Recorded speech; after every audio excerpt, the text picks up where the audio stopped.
भूषित कुङ्कुमधूसर भूषित वासित वाद्यनुते कनकधरास्तुति वैभव वन्दित शङ्कर देशिक मान्यपदे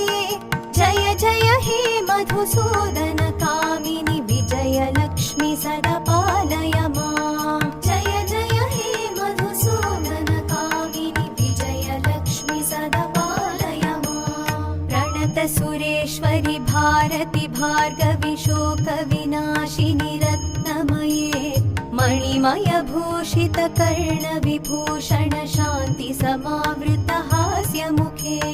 नवनिधिदायिनि कलिमलहारिणि कामित फलप्रद हस्तयुते जय जय हे मधुसूदन कामिनि विद्यालक्ष्मी सदा पालय माम् जय जय हे